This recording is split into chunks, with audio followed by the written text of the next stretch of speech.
সে মন্ত্রী হ্যাঁ তার পাছা এমন বড় হয়েছে।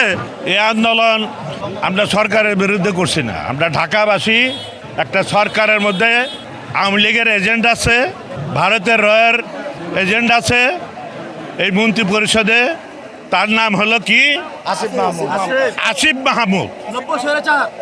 সে মাস্টার্সও পাস করে নাই, সে মন্ত্রী হ্যাঁ তার পাছা এমন বড় হয়েছে। সে মন্ত্রণালয় না বৈশা সে সিটি কর্পোরেশনে এসে অফিস করত, নগর ভবনে এসে অফিস করতেন। এখন এসে দেখে এখানে টাকা টাকা হাজার হাজার কোটি টাকা। এই লোভের মোহে সে ইশরাক হোসেনকে শপথ গ্রহণের বাধা প্রদান করতেছে। আমরা তো মনে করি যে স্বৈরাচার শেখ হাসিনা কোনো হাইকোর্টের রায়, কোনো আইন আদালত কিছুই মানত না, কিন্তু এই সরকারের একটা ভারতের রয়ের এজেন্ট, আওয়ামী লীগের এজেন্ট আসিফ ষড়যন্ত্র করতেছে কিভাবে এই ইউনূস সরকারকে কিভাবে বেকায়দায় ফলায় এই সরকারকে আবার পতন করা যায়।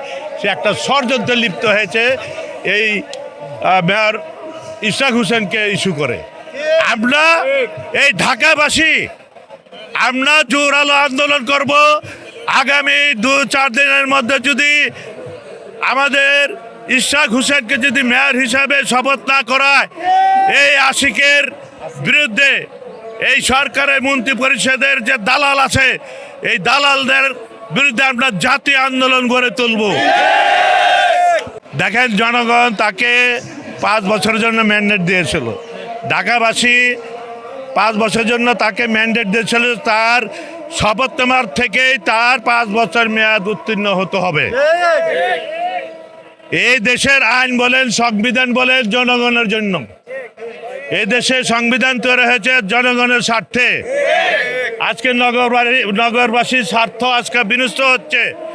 আজকে এই স্বৈরাচার শেখ হাসিনা বিদায় হওয়ার পর 5 তারিখের পর অক্ষত অবস্থায় এই city corporation, Dhaka city corporation এই আশিকের নেতৃত্বে তার দোসররা, তার সন্ত্রাসী বাহিনীরা লুটপাট করে, সিন্ডিকেট করে, টেন্ডারবাজি করছে, চাঁদাবাজি করছে। এইসব ঢাকাবাসী বরদাস্ত করতে হবে না। আজকে বিভিন্ন উন্নয়ন থেকে আজকে ঢাকাবাসী বঞ্চিত। আমরা আর বসে থাকতে পারি না। এই চাঁদাবাজ, দুর্নীতিবাজ আশিককে আমরা এই সিটি কর্পোরেশন থেকে এবং এই মন্ত্রণালয় থেকে তার পদত্যাগ চাই।